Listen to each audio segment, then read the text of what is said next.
Parce qu'il avait blasphémé, c'est pour ça que Dieu est en train de le châtier, il est en train de souffrir comme ça. C'est des personnes qui sont des gens de bien. Ne comprennent pas pourquoi à un moment donné de leur vie, elles souffrent tant. Et quand la personne, toi qui étais gentil, tu étais bien, tu commences à souffrir, les gens disent que c'est parce que tu as péché. C'est parce que tu as fait quelque chose de mal que non, c'est pas ça. C'est ça que Dieu est en train de te punir. C'est ce qu'on a dit de Jésus. Pourtant, ce sont nos souffrances qu'il a portées. Et ce sont nos douleurs dont il s'est chargé. Alléluia. C'est de nos douleurs que Jésus s'est chargé. C'est la souffrance, soit et moi, qu'il a porté. Maintenant, on a vu en cela une punition de Dieu. Mais il était blessé pour nos péchés. Il était blessé pour nos péchés. Brisé pour nos iniquités. Le châtiment qui nous donne la paix est tombé sur lui. La paix, c'est quoi? C'est le salut. Et c'est par ces maîtres sûrs que nous sommes guéris. Tu vas bon souffrir sur cette terre, car souffrance ne peut pas dépasser celle de Jésus. Toute souffrance dans la vie d'un chrétien a un but précis. Dieu te fait connaître la souffrance. Il permet véritablement ce que tu appelles souffrance, quelqu'un d'autre l'appelle épreuve. Quelqu'un d'autre l'appelle difficulté. Alléluia. Amen. Mais toi tu dis tu souffres. Mais celui à qui on devait réserver tout honneur, toute gloire, voici ce que lui il a subi. Il a été méprisé, abandonné et tout ça. Alors que c'est pour nous qu'il a été envoyé. Oh Jérusalem, Jérusalem, toi qui tu as tué mes envoyés, mes prophètes, toi qui as tué véritablement plusieurs de mes envoyés, toi qui tues les prophètes, Jérusalem, Jérusalem.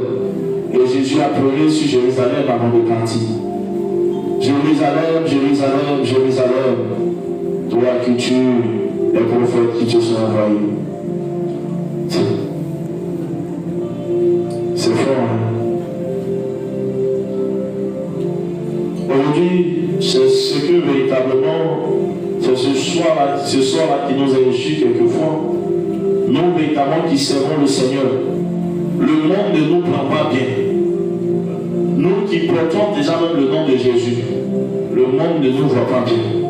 Nous qui sommes devant, qui avons reçu la responsabilité de transmettre la révélation de la parole, l'évangile, le monde ne nous voit pas bien. Le monde nous lance des pierres. Le monde nous jette des pots de bananes. Le monde ne veut pas nous sentir.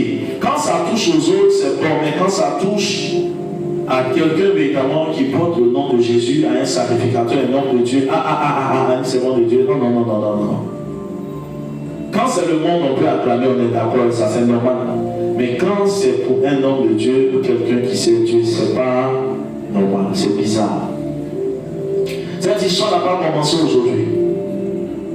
Le même dit que si le bois vert, qui est frais,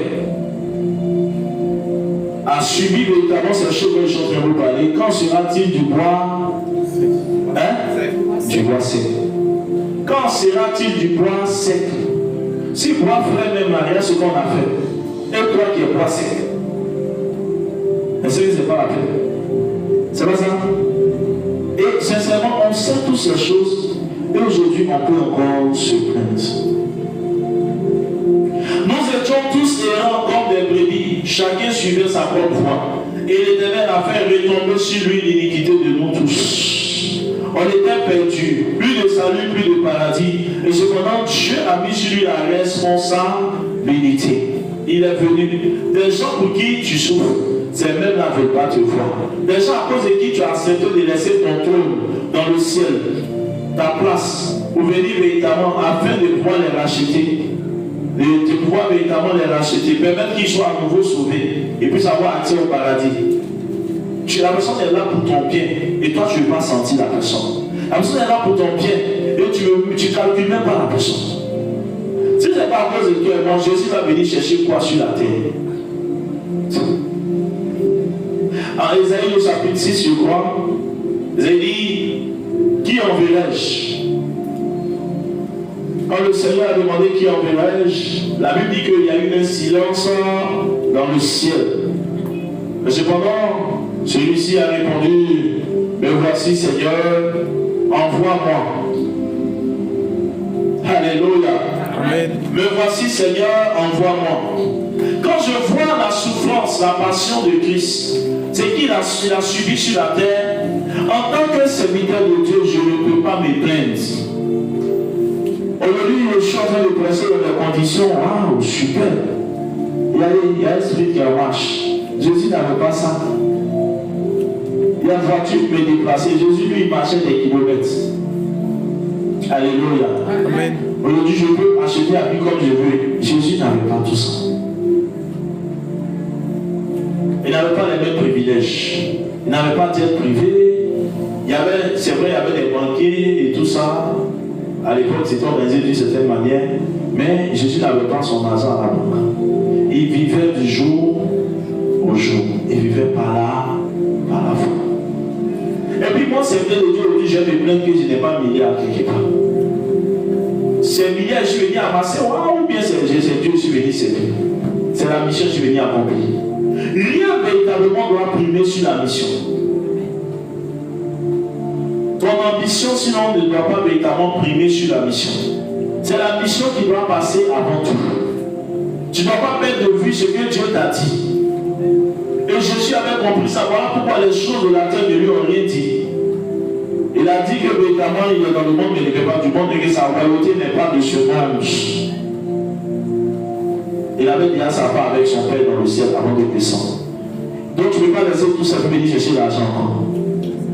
Donc pendant que tu laisses tout ça pour venir chercher l'argent, c'est que tu n'as rien compris. Alléluia. Amen. Si vous cherchez dans ce siècle-ci à être apprécié des hommes, vous allez souffrir. Et Jésus n'a jamais cherché à être apprécié des hommes. C'est pourquoi moi-même qui suis devant vous, je ne cherche à être apprécié de personne. Personne. Si tu veux, il faut le reconnaître. Si tu veux, il ne faut pas reconnaître. C'est que moi j'avance. J'ai un objectif à atteindre. J'ai un but que je veux véritablement atteindre. Le reste là, ça ne m'importe plus. Si tu veux, ce que Dieu te dit de faire, il faut le faire. Si tu veux, il ne faut pas faire. C'est que ce que Dieu veut faire, il va le faire. Alléluia. Amen. La Bible dit que nous sommes tous perdus. Et là, comme des brebis, chacun suivant sa propre voie. L'Éternel a fait retomber sur lui l'iniquité de nous tous. Il a été maltraité et opprimé.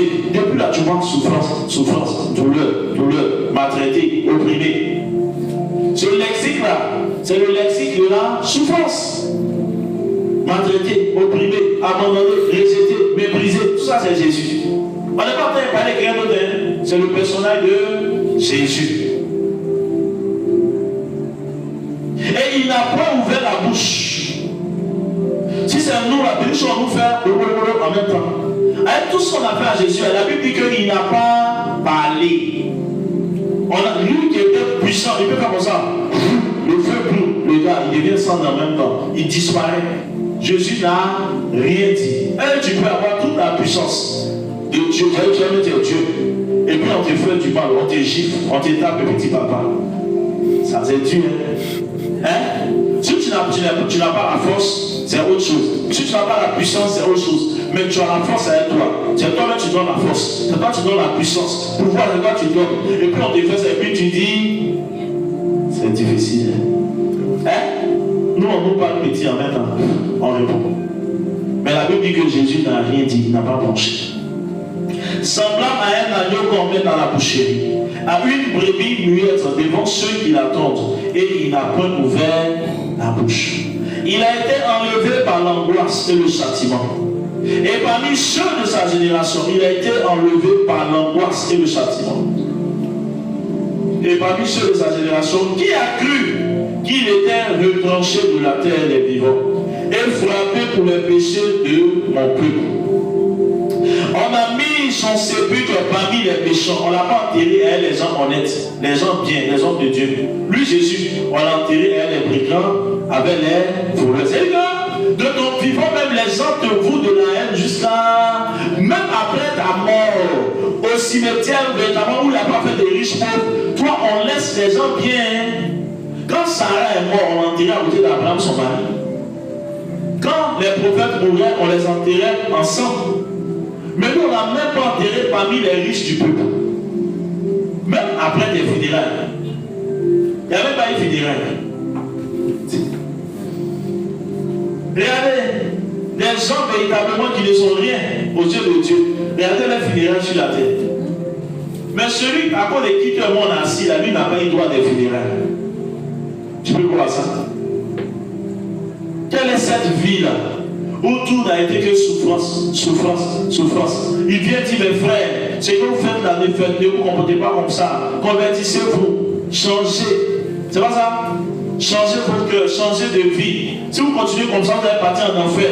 Pour ça là, on dit on va te tuer et on l'a tué. Dieu vous aime, Dieu vous aime. Ne soyez pas découragés. À cause de ça là, on l'a tué. Ma soeur, tu es là, on dit quoi? Tu as cancer. Oh, tu es guéri. À cause de ça, on l'a tué. Les gens disent ils ont faim, il a multiplié les pains et les poissons pour donner aux gens, ils ont mangé. Jusqu'à ils sont rassasiés. C'est les mêmes là qui ont attrapé Jésus pour lui le donner, donc à le tuer. Hein? Il n'a fait que tout ce qui est bien sur la terre, on peut faire là, c'est ça qu'il a fait. Rien. La Bible dit qu'il n'a rien fait de mal. Toi et moi, on n'a pas rien fait de mal ici. Bravo. Mais la Bible dit que Jésus n'a jamais rien fait quelque chose de mal là. Il n'a jamais rien fait de mal. Jésus n'a jamais péché, il n'a jamais péché. Dans la Bible et dans le Coran, c'est écrit que Jésus n'a jamais péché. Celui qui n'a jamais péché, là, c'est Dieu. Donc s'il n'a jamais péché, c'est lui qui est Dieu. Alléluia. Amen. Donc quand quelqu'un me dit un homme, un chrétien, un enfant de Dieu, un serviteur de Dieu me dit qu'il souffre, mais il ne souffre pas. Tu connais ce qu'on appelle la souffrance? Si l'homme a connu la souffrance, ça c'est Jésus. Toi tu es rassasié où tu es assis, toi tu dis, toi tu souffres. Toi tu es en bonne santé où tu es, toi tu dis, toi tu souffres. Il souffre trop, il souffre trop. Ça me fait rire quoi. Toi tu souffres comme ça, où toi tu es, toi tu souffres. Donc si on va donner pour Jésus un peu quoi. Hein? Où est comment ça fait mal? Dieu qui a créé l'homme. Dieu qui a créé l'homme, il vient sur la terre. À cause de ce que nous-mêmes on a gâté pour venir réparer. Au lieu de lui réserver un accueil chaleureux, on lui a fait voir de toutes les couleurs. Ah ouais, l'homme, on est trop fort. Dieu qui nous a créés, pour ce que nous-mêmes on a gâté, il dit il va venir arranger. Oh, le monsieur il a eu tort. Manger, mais on n'est pas prêt pour lui donner. Lui, il a oublié d'aller moyen s'est chercher. L'eau, mais on n'est pas prêt pour lui donner. Pour dire, on va donner l'eau, il va boire. Et on est dans ça. Jusqu'au jour d'aujourd'hui.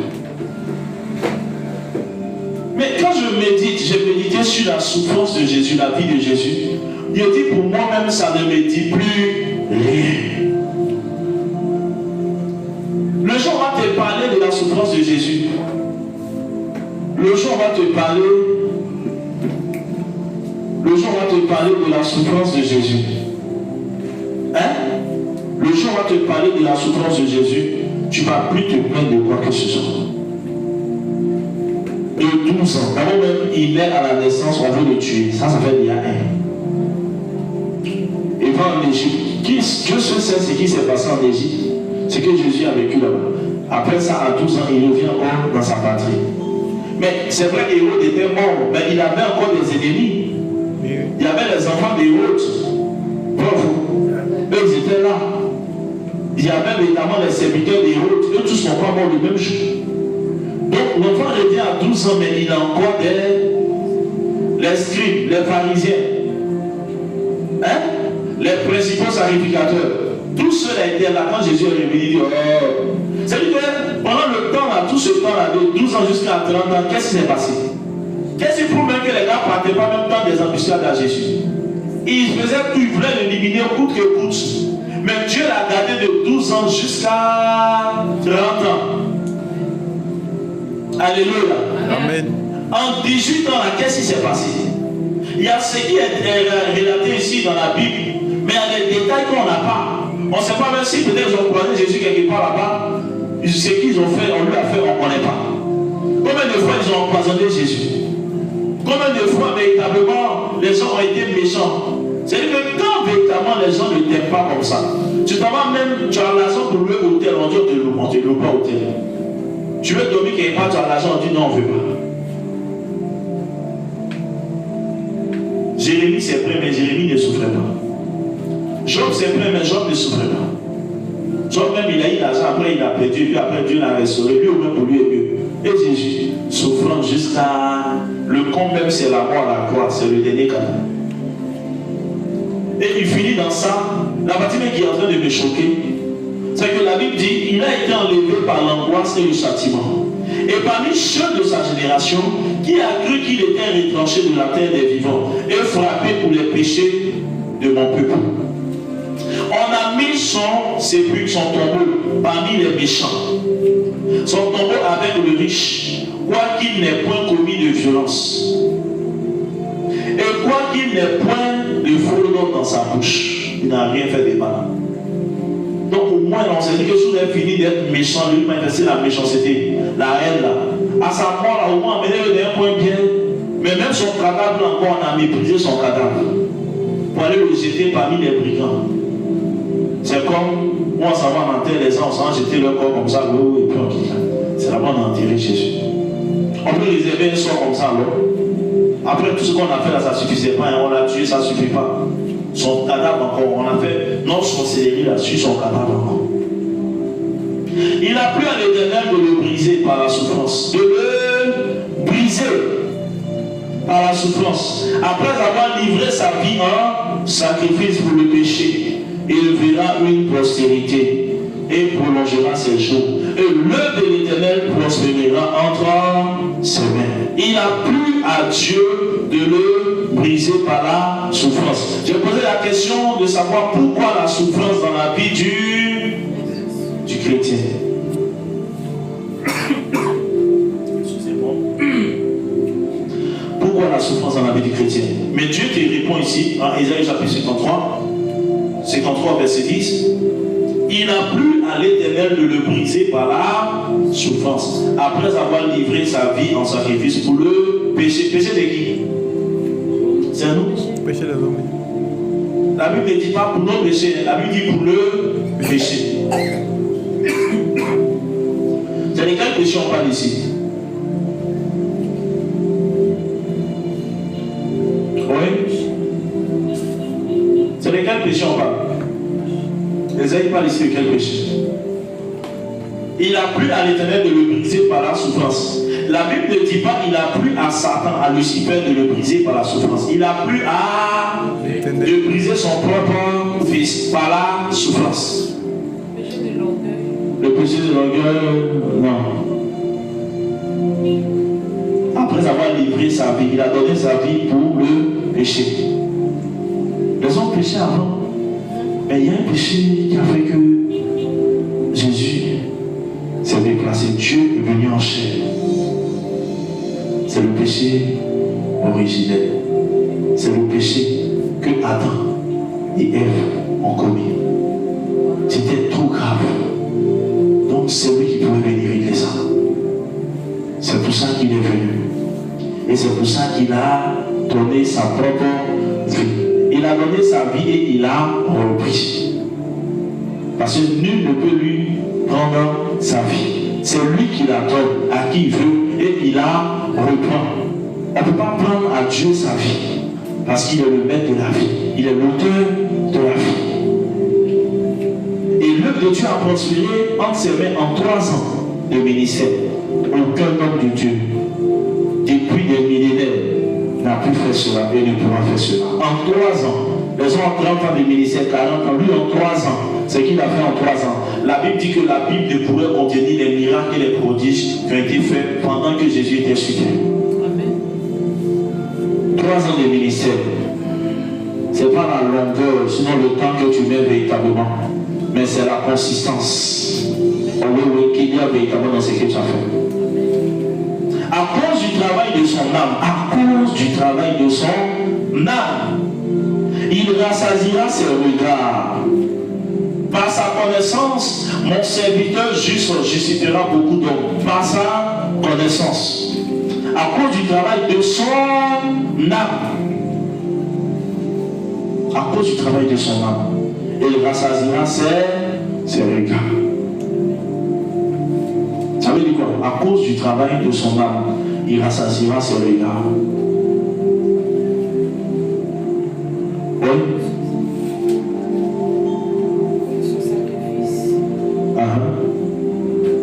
Le sacrifice à lui a donné quoi? C'est ce ça lui a procuré. On dit à cause du travail de son âme, il rassasiera ses regards. Comment tu comprends ça? À cause du travail de son âme, il rassasiera ses regards. Oui, sacrifice. Oui.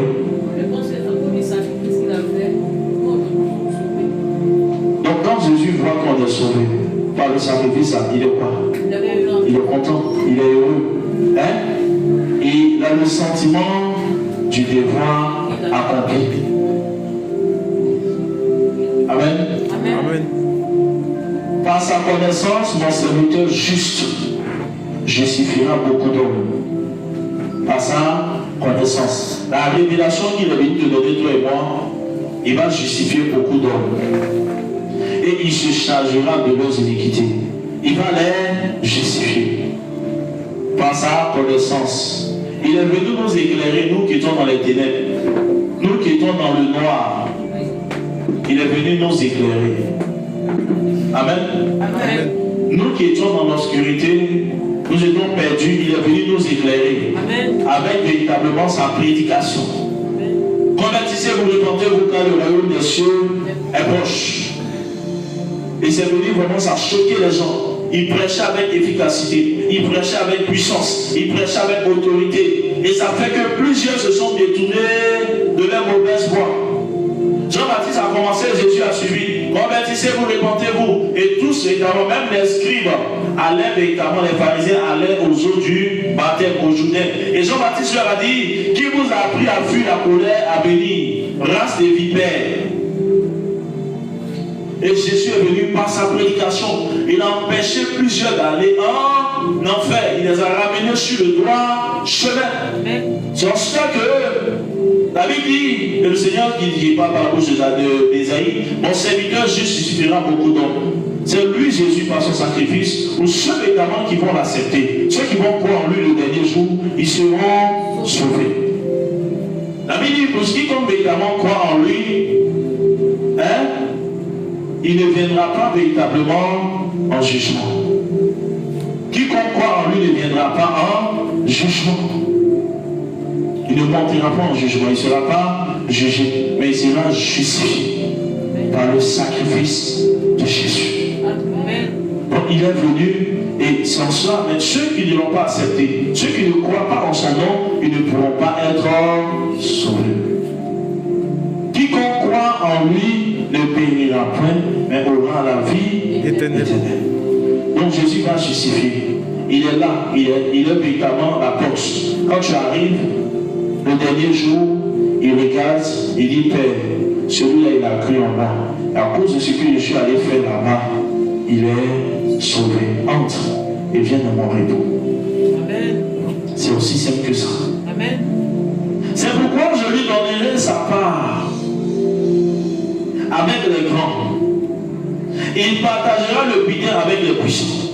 Parce qu'il s'est livré lui-même à la mort et qu'il a été mis au nom des malfaiteurs. Parce qu'il a porté les péchés de beaucoup d'hommes. C'est qu'il a intercédé pour les coupables. Il est allé véritablement auprès des coupables, au cœur, au sein des coupables, parmi les coupables, afin de les déculpabiliser, afin de les innocenter. Alléluia. Amen. Mais quelqu'un, j'étais en train de parler de cette souffrance et du sort qu'on a réservé à Jésus. Même à la fin, même après sa mort. Mais il y a un message. À la naissance de Jésus, il y a un message que Dieu envoie à l'humanité, que beaucoup n'ont pas perçu. Il naît là-bas véritablement dans un endroit où il y a des moutons. Il naît véritablement là-bas et on le couche dans une mangeoire. Parce que véritablement, Dieu voulait donner un message. Plus que celui qui vient de naître là, c'est le berger du troupeau. C'est le berger d'une multitude. Amen. Donc Dieu envoie un message à l'humanité pour dire, il pouvait naître partout, mais je le fais naître ici parce qu'il y a une affaire de berger et de ses brebis dans cette histoire. Amen. Amen. Alléluia. Amen. Ces brebis là étaient égarées. Donc le berger vient véritablement pour ramener les brebis. Hein? C'est vrai que dans l'enclos, dans le pâturage, il vient ramener les brebis. Parce que le berger n'étant pas là, les brebis se sont dispersées. Donc il revient véritablement pour ramener le cœur des fils vers le Père. Pour réconcilier Dieu avec les hommes. Et comme c'est un berger qui est né, ce n'est pas le berger physique, mais c'est un berger spirituel. Donc il naît là. Et ces moutons-là représentaient toi et moi. Ça nous représentait. Alléluia. Amen. Ces moutons-là nous représentaient. Et de tous les temps, Dieu a toujours suscité des bergers. David était berger, Joseph était berger, Moïse était berger. Pourquoi? Parce qu'il y a toujours ce souci-là de veiller à ce que le peuple puisse véritablement marcher sur le droit chemin, dans le droit chemin. Et quand une nation s'égare, Dieu suscite un berger pour venir ramener cette nation-là sur le droit chemin, dans la vérité. Amen. Et il est en train de mourir, il va mourir véritablement et on va l'enterrer avec les malfaiteurs, les brigands, les voleurs. Pourquoi? Ah, je ne suis pas venu pour les justes, je suis venu pour les pécheurs. Je ne suis pas venu pour les bien portants, je suis venu pour les malades. Oui, c'est pour cela que Jésus est venu. Alléluia. Pour dire que véritablement, si vous vous sentiez coupable, si vous pensez que vous devez, il y a des moments véritablement tu ne te sens même pas digne de t'approcher véritablement même de la maison de Dieu. Il y a des moments où tu ne te sens même pas digne de t'approcher de l'autel du Seigneur. Il y a des moments même où tu ne te sens même pas digne même de prier, tu ne te sens pas propre, tu te sens sale. Et il y a comme ce sentiment de la culpabilité qui fait que tu te dis, mais est-ce que si je prie, Dieu même va écouter ma prière? Alléluia. Amen. Il y a des choses même que tu fais, tu te dis, est-ce que Dieu même peut me pardonner ça? Amen. Amen. Mais la Bible dit que parce qu'il a porté les péchés de beaucoup d'hommes et qu'il a intercédé pour les coupables, ceux qui sont déjà sauvés, il va prier pour eux comment? Les 3 fois saints, là, il va prier pour eux comment? Ils sont déjà sauvés. C'est ceux qui sont dans le péché, ceux que c'est bizarre ceux-là. C'est pour eux Jésus est venu, mais eux ils sont en danger. C'est pour cela qu'il est venu. Sinon celui qui est déjà droit, qui est déjà dans la volonté de Dieu, dans la vérité, dans la sainteté et tout ça, c'est pas pour lui Jésus est venu. Lui on n'a plus besoin de lui parler, lui il est déjà sauvé. C'est lui qu'il est déjà sur le droit chemin. Mais c'est lui qui est que véritablement dont le salut est douteux là. C'est pour lui que Jésus est venu. Voilà pourquoi il a été crucifié avec les coupables. Ça vous fait mal. Amen. Amen. Mais c'était la mission qui était là. Mais vous prenez même un brigand, mais c'est quelqu'un, il était truand. Mais Jésus a eu la patience de supporter cela. Les maris de Magdala, Jésus a eu la force, la patience de les supporter. Jusqu'à ce que ces personnes parviennent à la conversion véritable. Amen. Et voici des gens qui étaient des prostituées, mais qui avaient la révélation de qui était le maître. Amen. Parce que pour venir verser un parfum de grand prix sur les pieds de Jésus, c'est que cette femme-là avait forcément la révélation. Amen. Dieu lui avait ouvert l'esprit sur qui était Jésus. Sinon, elle aurait pris un parfum banabana pour venir verser sur les pieds de Jésus. Mais si elle a pris un parfum de grande valeur, au point même, ça choquait les disciples de Jésus.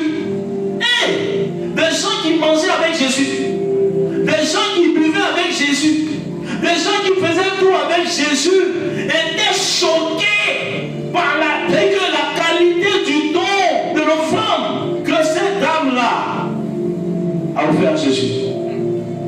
Sortons des préjugés. gens même que vous pensez qui vous estiment, qui vous considèrent, ou qui vous tiennent véritablement en estime, le plus souvent, pardon de vous le dire, vous n'allez même pas recevoir de bonnes choses, de grandes choses venant de ces personnes-là. Mais des gens qui sont comme des bannis de la société, les bannis dans l'église, c'est le seul à que vous allez recevoir de grandes choses, ou même dans la vie active. Celui qu'on dit, lui là, c'est un drogué, lui là, vraiment, on voit bizarre souvent, quand il veut faire, il fait avec son cœur. Amen. L'église est remplie de religieux, mais de très peu de chrétiens. L'église est remplie de religieux dans le monde entier, mais de très peu de chrétiens. Chrétiens, petit Christ. Petit Christ parce qu'ayant une relation de dépendance avec le Christ, qui est le patron de l'église, qui est le chef de l'église, qui est le père, qui est l'ami, qui est le confident, qui est tout pour nous.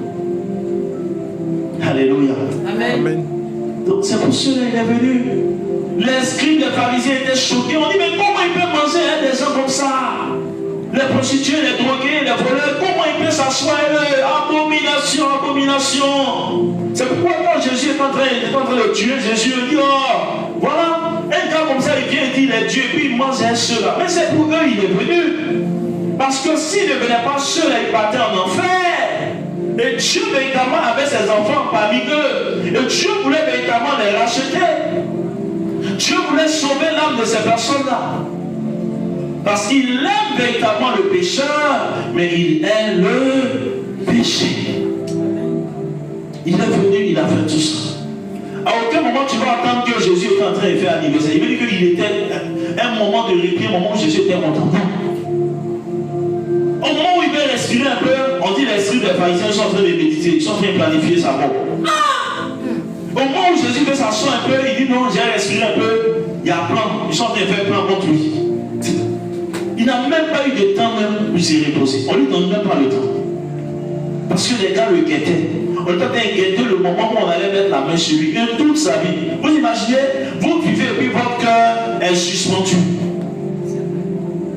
Et votre cœur véritablement est suspendu à cause de qui? À ceux-là qui prétendent être véritablement les dépositaires de la parole. À ceux-là qui portaient des longues robes dans le temps.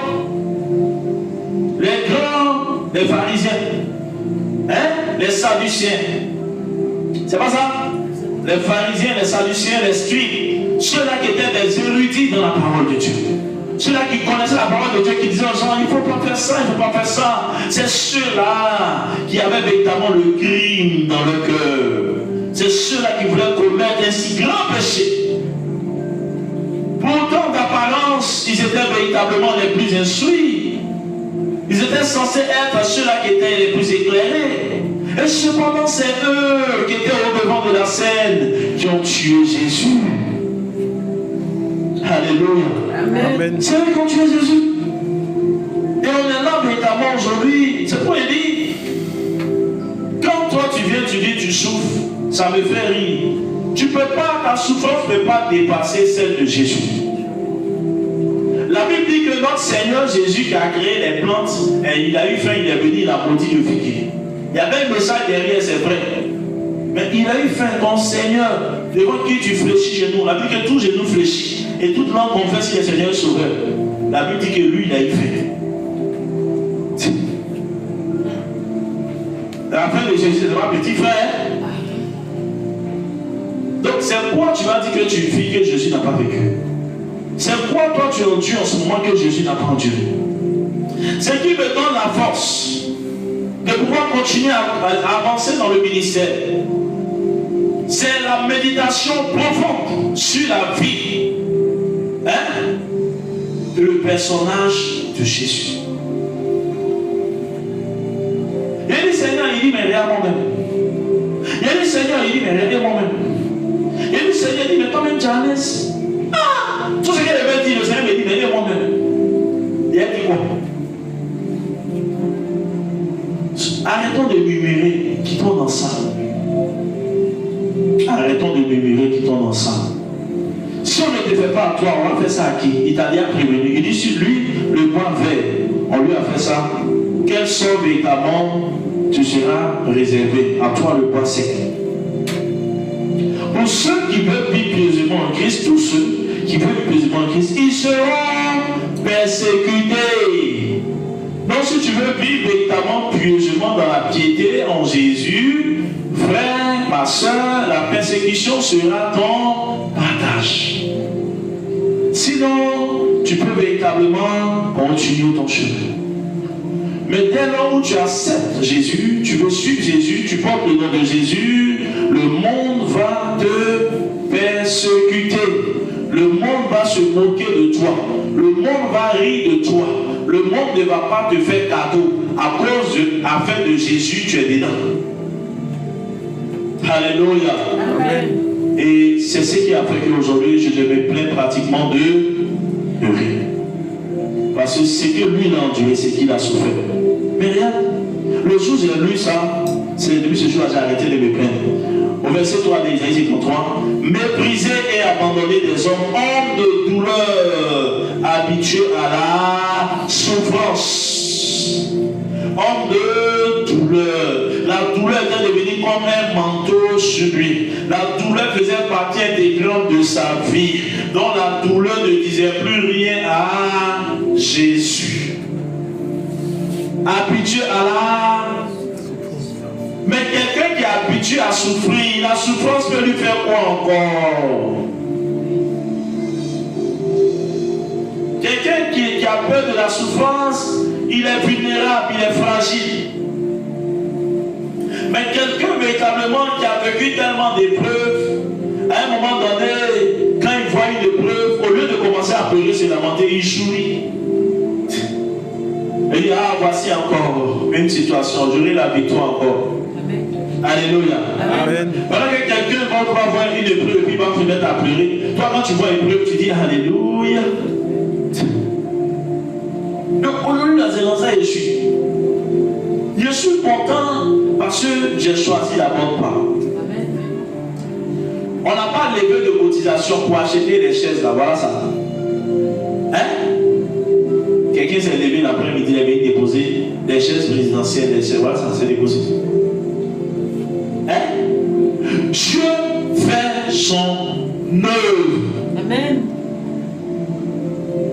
Dieu fait son œuvre. Amen. Dieu fait son œuvre.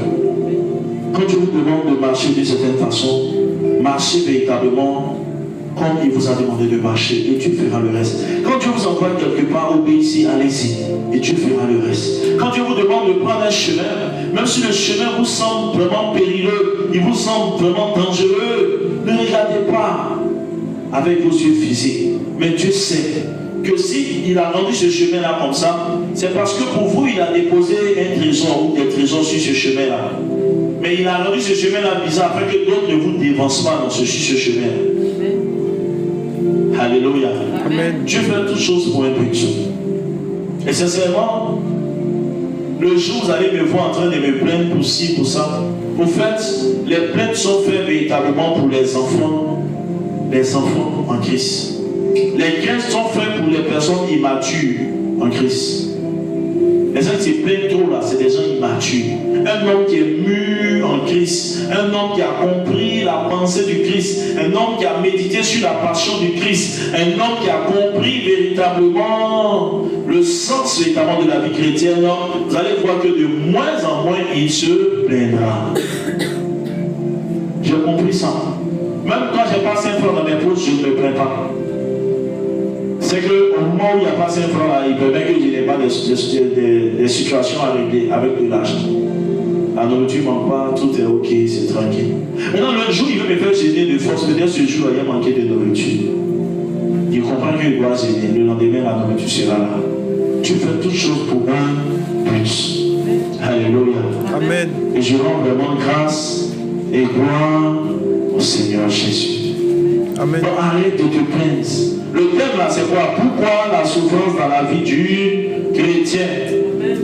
Et dans tout ce que j'ai lu dans Ésaïe brisé en toi, Dieu t'a répondu au verset 10 pour dire, il n'a plus à l'Éternel de le briser par la souffrance. Ou tu utilisais en tant que son serviteur, sa servante, Dieu doit te briser. Amen. Dieu doit briser l'orgueil qui est en toi. Dieu doit briser l'orgueil spirituel. Alléluia. Amen. Malgré toute ta connaissance, tes diplômes, à un moment donné, Dieu permet que quelqu'un qui n'a pas français puisse te commander. C'est pour briser quelque chose en toi. Dans ta vie, tu n'as jamais voulu déranger quelqu'un. Tu as toujours voulu véritablement être toi. Souvent, Dieu a permis que tu aies un tuteur, tu passes quelque part pour te briser. Dieu permet que tu puisses véritablement, c'est que être quelque part, alors que tu as voulu quelque part, vous voyez, alors que toi, tu as voulu être seul, tu viens seul pour te briser. Amen. Amen. Tu as de l'argent, à un moment donné, Dieu permet que tu tombes. Amen. Amen. Dieu veut te faire entrer dans le mariage, mais s'il te laisse entrer dans le mariage avec tous tes diplômes, tous tes milliards, ton mari sera en train d'essuyer la maison, de laver la douche matin, midi, soir. Parce que le monsieur a l'argent, tu as l'argent. Le monsieur a la connaissance, tu as la connaissance. Le monsieur a le doctorat, tu as le doctorat. Donc qui va se soumettre? Alors que toi-même, peut-être, tu as été obligé, tu as été habitué à commander, à prendre l'autorité sur les autres. Il y a un problème. Les gens voient souvent dans la soumission, ça veut dire que un état de la faiblesse. C'est pas la faiblesse, le fait de se soumettre. Amen. Amen. La Bible dit, un mari aimez vos femmes, les femmes soyez soumises à vos maris. Même s'il y a des hommes qui en font quelquefois un peu trop, mais quelquefois c'est difficile de pouvoir franchir véritablement ce cap-là parce que personne ne veut faire des concessions. Personne ne veut, c'est-à-dire marcher dans ce que Dieu a dit, faire comme Dieu a dit. Et quand c'est compliqué. Pourquoi certaines personnes ont du mal à se caser quelquefois, je vous explique. Vous savez, pour entrer véritablement dans le foyer, monsieur, madame, quand vous arrivez à la porte du foyer et que vous voulez entrer dans le foyer, vous déposez vos titres à la porte. Vous déposez vos connaissances à la porte. Vous déposez votre orgueil à la porte. Vous déposez véritablement votre égoïsme à la porte. Vous déposez votre égocentrisme à la porte. Vous déposez tout ce qui est individualisme à la porte. Parce que là, on ne parlera plus de moi, mais on parlera de nous. Donc on laisse tout ça à la porte, et puis quand on a fini de se dépouiller de tout ce qui n'est pas véritablement, ne va pas favoriser la vie à deux, quand on a fini de se dépouiller véritablement des égos démesurés, on laisse à la porte, on peut entrer en fait dans le foyer. Amen. Et comme ça, on alors vous dit bienvenue dans la vie de couple, la vie de mariage. Amen. Amen. Alléluia. Amen. Mais quelquefois c'est ça.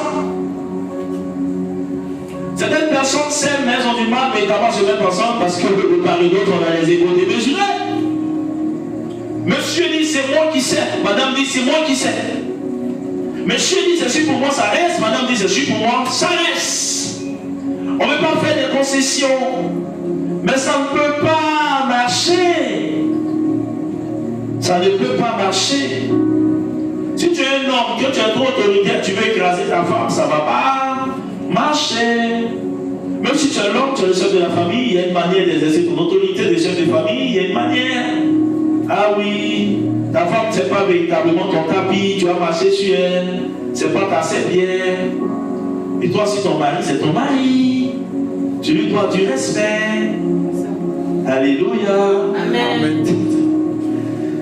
Et donc, sincèrement, voici un peu véritablement des choses qui sont là. Briser, ça fait ressortir la notion du brisement. Il y a des moments où tu as l'argent et tu donnes. Tu donnes. Il y a un moment, à force de donner là, tu te sens fort. Tu te sens forte. Tu te sens roi. Tu te sens reine. Mais c'est toi toujours qui donne. Alléluia. Amen. À un moment, si tu n'y prends garde, l'orgueil va te saisir. Parce que tu verras les autres hommes inférieur à toi. C'est toi qui es toujours en train de donner. Pour l'équilibre des choses et par souci d'humilité, il arrive un moment où Dieu te met dans la privation. Il te prive de certaines choses afin que toi aussi tu donnes la main pour recevoir. Pas parce que Dieu ne peut pas te donner, mais Dieu peut t'emmener à l'humilité. Amen. C'est pourquoi Dieu qui te donnait, il t'arrache un temps. Pour que toi aussi tu apprennes à tendre la main. Pour te dire qu'en donnant aux autres, ce n'est pas parce que tu es plus fort que les autres, ou tu es l'enfant chouchou de Jésus, mais c'est lui qui avait décidé et disposé des choses ici. Donner et recevoir. Recevoir et donner. Donc tout ce que Dieu fait, il te rend fort dans certains domaines et dans d'autres domaines, il te rend faible. Il fait exprès. Dans tout ce que Dieu va te donner, la force qu'il va te donner, les domaines dans lesquels il va te rendre fort, il y a un domaine dans lequel il va te rendre faible. Ce domaine véritablement dans lequel il te rend faible, là, pour pouvoir véritablement te s'amuser dans ce domaine-là, tu as besoin de lui, d'avoir écho à lui. S'il te donne tout, tu ne seras plus humble. Tu vas dire que c'est toi, toi et toi. Donc Dieu, il ne te donne pas ça. Il fait exprès, il te fragilise. C'est en cela que chacun a un talon d'Achille. Alléluia. Amen. La faiblesse que Dieu laisse dans ta vie, là, pas qu'il ne pourrait pas véritablement la combler, mais il la laisse par souci d'humilité, afin que, quels que soient les lieux, tu vas te trouver, les temps, les circonstances, tu reconnaisses qu'il y a un Dieu pour que tu te souviennes de lui. Amen. Que tu n'es pas complet, Amen. que tu n'es pas parfait. Amen. Il laisse une faiblesse exprès dans ta vie, afin que tu puisses reconnaître que c'est lui qui est saint, qui est parfait, qui est tout à la fois. David était intelligent, il avait tout ça, mais cependant, David avait un problème. Et cependant, il avait un problème. C'était quoi? Son affaire des femmes. Son affaire des femmes, c'était son point faible. C'est vrai, c'est faux. Et quand il a tué quelqu'un pour prendre sa femme. Hein? Chacun, Dieu véritablement, pour marquer sa présence dans la vie, dans notre vie, Dieu fait exprès pour laisser véritablement, te donner véritablement, c'est te laisser faire dans un domaine. C'est que pour marquer sa présence, pour dire que vraiment, voilà. Donc ça fait que, à chaque fois que tu seras dans un domaine là, tu vas te tourner vers le Seigneur. Et Seigneur, on a vu véritablement, une fois, je me rappelle, c'était à Mobile ici, ça s'est passé. Il y avait des jeunes, c'était surtout quelquefois pour prier. Il y avait un dedans qui était plus chaud, il ne connaissait pas femme. Et les gars disaient, toi c'est là, Dieu dit que quoi? C'est toi quoi? Il y a un qui l'a attaché. Et puis, véritablement, quand le gars il vient, il se moque, il y a un là, il se moque de lui jusqu'à... Ça n'a même pas fait une semaine, on est là un jour. Je ne sais pas qui allait l'attraper quelque part à une femme. Lui qui était le plus, qui s'est... Voilà, parce que à lui, tu as fait la grâce de ne pas connaître des femmes jusque-là. Donc, ils mènent les autres, ils sont tellement des péchés. Et quand lui, ils sont partis l'attraper, quelques temps après, la fille même est enceinte. Lui, il a tout gâté en même temps. Donc, maintenant, il vient, il dit pourquoi, Seigneur, pourquoi il vient évidemment. Celui dont il s'est moqué là, il a commencé à l'attacher en même temps. Il a commencé à rire. Il dit non, si tu étais comme ça, c'est pas parce que tu étais mieux que nous, hein, mais c'est Dieu qui t'a fait grâce. Tu tiens cela de la grâce de Dieu. Amen. Alléluia. C'est pas que tu es mieux que nous, c'est pas que tu es fort que nous, mais c'est Dieu qui voulait simplement te faire grâce. Amen. Vous allez voir des gens véritablement qui sont là, ils sont gentils, tout, mais il y a la colère. À chaque fois, il se met en colère, puis ça va dire, vraiment, Seigneur, il faut me délivrer de la colère. Mais c'est là. Amen. Après, tu vas commencer à agir. Mais il y a des choses dont vous ne pourrez jamais parvenir à vous. À vous, c'est-à-dire à vous débarrasser. Il y a des choses que Dieu a fait exprès, il a laissé dans vos vies. Parce que si Dieu te donne tout, tu n'auras pas prendre quelque chose chez l'autre. Dieu te donne aussi, et puis il y a une chose, il y a des gens à qui Dieu donne casserole. Dieu donne charbon. Dieu donne tous les condiments. Dieu donne du riz. Dieu donne tout. Mais mais il ne donne pas allumette. Bon, tu as tout, mais tu n'as pas allumette. Tu fais comment? Tu vas aller chercher l'allumette chez ton voisin. L'allumette aussi là, que tu as là, sans ça, on ne peut pas préparer. Tout ce qu'on voit là, ça ne veut pas cuire. Bravo. Ça va faire que quand tu vas préparer, tu es obligé de donner un peu au voisin. C'est ça. C'est ça. Si Dieu te donne tout, est-ce que tu auras besoin du voisin? Non. Donc le voisin, quelque part, le fait que toi tu n'aies pas l'allumette, ça fait son bonheur. C'est ça. Parce que tu iras toujours prendre l'allumette là-bas. C'est pas ça? Et c'est comme ça le Seigneur, il a créé véritablement les gens. Vous allez voir, les gens véritablement, ils sont intelligents à l'école. Dans le papier, ils sont intelligents. Mais ils ne sont pas sages. Ils ne sont pas sages, aucune sagesse. C'est pas ça? Hein? Il est sage, mais il a un ami qui n'aime pas aller à l'école, mais vraiment, Dieu lui a donné la sagesse. Quand il a un problème, il explique à cet ami, il a dit il faut faire comme ça, faire comme ça, faire comme ça, faire comme ça. Le problème est résolu. C'est vrai ou c'est vrai? C'est vrai. Il ne peut pas tout te donner. Et ton ami là aussi, il va arriver véritablement un moment où peut-être il connaît son travail, c'est un menuisier, mais il ne sait pas lire, il ne sait pas écrire. C'est pas ça? Quand il a besoin, on lui donne un contrat et tout, c'est toi, il vient te donner. Toi, tu connais papier là. C'est pour l'équilibre de la société. Amen. Des choses dans la société que Dieu a fait ici. Remarquez bien, vous avez des frères qui sont à l'école, ils sont intelligents, mais ils ont souvent certaines réactions qui vous choquent. Hein? On dit les premiers, mais il y a des choses, vraiment, quand il fait, toi-même tu es choqué. Parce que toi, à ta place, tu n'as rien fait ça. Mais Dieu a permis que tu sois là, mais c'est toi, tu vas lui dire, hey, mon frère, c'est vrai, tu connais le papier, tu es major, mais ça, là, on ne peut pas comme ça, on fait comme ça. C'est vrai ou c'est faux? Oui. Elle a l'école, elle connaît le papier, mais l'un de ses camarades là, qui ici, elle a niveau CE1, mais elle s'est préparée. Bravo. Qui ici s'est préparée. Tu es resté concentré sur le papier, tu n'as pas su préparer. Tu vas permettre que Akissi devienne ta camarade. Et c'est dans la camaraderie avec Akissi là que Akissi va t'apprendre à préparer. Mais pour que Akissi véritablement t'apprenne à préparer, il faut que toi-même tu reconnaisses d'abord que tu ne sais pas préparer. Il faut accepter ça d'abord. Et il faut avoir l'humilité maintenant de laisser Akissi t'apprendre à faire la cuisine. Dieu fait un truc quelquefois.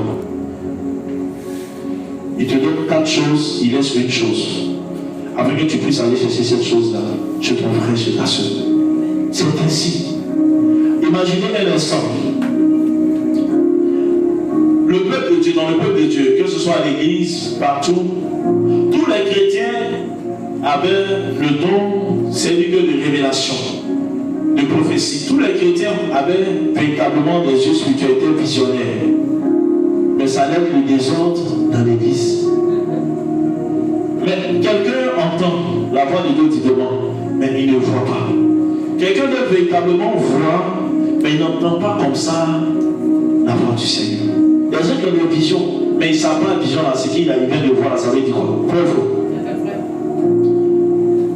C'est afin que véritablement Dieu cherche de se glorifier. Mais dans l'église, les uns puissent avoir recours aux autres et les autres aussi puissent avoir recours aux uns. Dieu a fait ainsi. Amen. Dieu a fait ainsi. Amen. Vous allez voir dans votre famille, il y a quelqu'un qui a l'argent. Mais il y a un, il n'a pas l'argent comme ça, hein, mais il connaît les personnalités. Toi tu as l'argent, mais lui n'a pas l'argent, mais il a des connaissances, il a des relations. Il n'a pas l'argent comme toi, il n'est pas millionnaire, mais il mange à sa faim. Mais il a des contacts que toi-même tu ne peux pas comprendre. C'est sa richesse qui est là. Il a le contact facile. Et ça fait qu'il rencontre facilement des autorités, des personnalités. Alors que toi, ce n'est pas le cas pour toi. Amen. Amen. Dieu fait ainsi. Ce que je suis en train de dire à partir de ce soir-là, commencez à observer, commencez à regarder. Tu as des lacunes quelque part. Il faut commencer véritablement à regarder autour de toi. Il y a quelqu'un que Dieu a disposé pour t'aider véritablement à combler ces lacunes. Mais il te faut beaucoup d'humilité. Pour pouvoir laisser véritablement la personne t'aider à combler vraiment ses lacunes. C'est très important. Il y a des gens ici qui ne savent pas payer photo. Les gens qui savent payer photo, mais ils ne savent pas enlever. C'est vrai ou c'est faux? C'est vrai. Ce sont des réalités. Dans la vie, il ne faut pas avoir honte. Quelquefois, quand on sent qu'on a en face de nous quelqu'un véritablement qui ne va pas forcément aller nous exposer tout ça, il ne faut pas avoir honte de dire, ah bon, vraiment, moi je ne sais pas faire ça, je ne sais pas faire ça. Et puis la personne va te montrer. Même si la personne t'a montré que demain, elle a dit raconter à une de vos camarades en commun qu'elle ne sait pas enlever photo, c'est pas grave. Quand tu vas aller dans ton foyer, tu sauras enlever photo. Amen. Elle a parlé, mais la parole, ça n'a rien enlevé sur toi. Toi, ce que tu voulais là, tu as su véritablement faire la chose. C'est le plus important. Amen. Amen. Toute chose nous dit qu'il ne faut pas sous-estimer quelqu'un dans la vie. Il ne faut pas sous-estimer quelqu'un dans la vie. On avait des amis à l'école, ils valaient en mathématiques, tout ça. Mais EPS, ça, ils avaient 20 sur 20. On dit d'autres sont sortis professeurs d'EPS. C'est pas ça? Oui.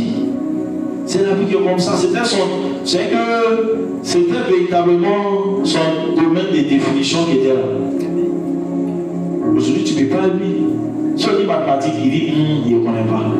Mais si on dit encore pourri, il va arriver dans ton village tout de suite. C'est comme ça. Dieu a fait les choses. Et donc, vraiment, ayons beaucoup d'humilité. Amen. Amen. Le temps à venir, Dieu va permettre aux uns et aux autres autour de nous de pouvoir véritablement lire notre vie comme on lit dans un livre. Amen. Mais quand Dieu donnera aux uns et aux autres de lire véritablement ta vie, Amen, Amen. et de te dire vraiment, quand tu es en train de lire ici, là, c'est pas correct, ici, il faut reformuler, ici, il faut faire ça, il faut pouvoir accepter cela, afin que véritablement les lignes deviennent droites, afin que véritablement tout devienne parfait. Dieu va permettre, que ce soit au travail, que ce soit à l'église, partout, que les gens dans le temps à venir puissent véritablement te parler. Je dis, il faut, mon frère, il faut revoir telle chose. Ma soeur, il faut revoir telle chose. Il faut avoir la force. Sinon, il faut accepter. Il faut accepter ses critiques, il faut accepter ses reproches afin de pouvoir grandir. Amen. Je vois ça, je ne sais pas pourquoi, mais je suis en train de voir ça. Je vois des livres qui sont ouverts. Et pendant que l'un regarde dans le livre ici, sur le livre ici, l'autre regarde dans l'autre livre, et puis ça sera comme ça. Amen. Vous allez remarquer ça au travail, partout. Les gens vont dire, ah, je peux te parler, pas te fâcher. Mais j'ai des choses vraiment que j'ai observées. Ce n'est pas eux, c'est Dieu. Souvenez-vous de ce que dit ce soir. Qui va passer par cette personne-là pour vous dire certaines choses. Ça peut te choquer, ça peut te faire mal, mais c'est pour ton bien que Dieu permettra cela. Amen. Afin que tu puisses véritablement devenir la statue parfaite de Dieu. Tu puisses véritablement ressembler à Dieu. Afin que tu puisses véritablement avoir le caractère de Dieu. Afin que l'Esprit de Dieu puisse affiner la chose de Dieu en toi. Amen. Alléluia. Amen. Que Dieu vous bénisse. Amen. Que Dieu bénisse sa parole. Amen. Et qu'il nous donne véritablement de nous laisser transformer par lui. Amen. Dieu m'a dit depuis le commencement, depuis que vous avez commencé sur cette cellule, vous avez commencé, j'ai pris mon temps, j'ai passé mon temps à faire quelque chose. C'est de transformer les vies des personnes que j'ai conduites vers toi. Je les ai emmenés à toi, j'ai permis la connexion à un moment donné afin de les transformer. C'est cela que quelqu'un disait, Jésus sauve, il transforme et il bénit. Donc Dieu a beaucoup travaillé. Dieu est en train de finir la phase de la transformation. Amen. Des vies, des cœurs, des personnes. Afin de nous conduire dans la bénédiction. Amen. Que Dieu bénisse sa parole. Amen. Que Dieu bénisse sa parole. Amen. Seigneur, ce soir, nous voulons te dire merci. Merci pour ta parole, Merci, Seigneur. qui est esprit et vie, qui nous a encore fait du bien ce soir.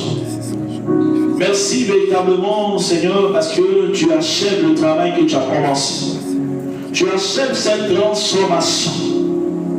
Car ce que tu veux, c'est que nous parvenions, Seigneur, tous à la perfection. Selon ton entendement, selon ta pensée et ta vision des choses. Et ce soir, Jésus, nous voici tous assemblés ici.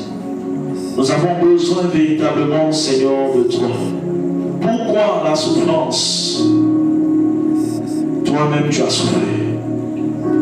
C'est en vue véritablement, Seigneur de gloire, d'éprouver véritablement notre amour pour toi. C'est en vue véritablement, Seigneur, de nous forger. C'est en vue véritablement, Seigneur de gloire, de nous donner des parvenir à une maturité hors pair, Seigneur. C'est en vue véritablement, Seigneur de gloire, hors Père, de nous donner un caractère qui nous donnera véritablement d'être invulnérable devant toute situation, devant toute épreuve, devant toute tentation, Jésus. Et ce soir, nous voici, Jésus, nous sommes encore venus, Seigneur, à tes pieds, pour apprendre, Seigneur. Nous sommes venus à tes pieds pour écouter véritablement la bonne nouvelle, l'évangile pur, l'évangile vrai. Et tu as déversé ces paroles dans le cœur de ton serviteur, afin que ton serviteur puisse véritablement, Seigneur, la partager avec ses frères et ses sœurs, dont les cœurs ont soif de toi, dont les cœurs ont soif de ta parole. Ils sont venus pour recevoir de toi la parole de vie, la parole de restauration. Et Jésus, tu connais la réalité. Et Jésus, tu connais le combat. Et Jésus, tu sais les difficultés qu'ils vivent au quotidien. C'est pourquoi je te prie, Éternel des armées, d'agir dans la vie véritablement de ces bien-aimés ici présents. Éternel, mon Dieu, mon roi, tu sais véritablement ce pourquoi ils te supplient nuit et jour. Tu sais véritablement ces cœurs qui sont désespérés. Tu sais véritablement ces cœurs qui sont sur le point de reculer, d'abandonner. Tu sais combien de fois une personne est déçue et découragée au milieu de nous. Jésus-Christ de Nazareth, c'est toi qui lis les cœurs comme un livre. C'est toi qui sais véritablement, Seigneur de gloire, nos pensées en temps réel. Et ce soir, je veux te demander de fortifier les cœurs. Et ce soir, je veux te demander de fortifier les cœurs. Et ce soir, je veux te demander de restaurer la foi de plusieurs. Et ce soir, je veux te demander de relever plusieurs. Et ce soir, je veux te demander, Seigneur, de venir ôter tout obstacle du devant de tes enfants, afin de leur donner de parvenir à entrer dans le destiné prophétique, Seigneur. Tu viens saisir la main de plusieurs maintenant et tu les aides à entrer dans le destiné prophétique, Seigneur. Je veux connecter toutes ces personnes qui leur sont chères, mais qui ne sont pas ici ce soir. Je veux les connecter véritablement à cette atmosphère de miracle, de témoignage. Je veux les connecter véritablement à cette onction. Je veux les connecter véritablement à cette alliance. Je veux les connecter à cette mention de l'Esprit, afin que cette mention de l'Esprit parle aussi en leur faveur. Éternel, tu es présent. Éternel, tu es là. Éternel, tu es en train véritablement d'emmener ta gloire dans la vie de plusieurs ici ce soir. Éternel, tu es en phase de surprendre plus d'un ici. Là où véritablement l'on promenait des regards inquiets. Là où l'on se disait que cela n'était plus possible du tout. Aux hommes, cela est impossible. Mais à Dieu, tout est possible. Et tu dis que tout est possible à celui qui croit. Ce soir, Jésus, tes enfants n'ont nul autre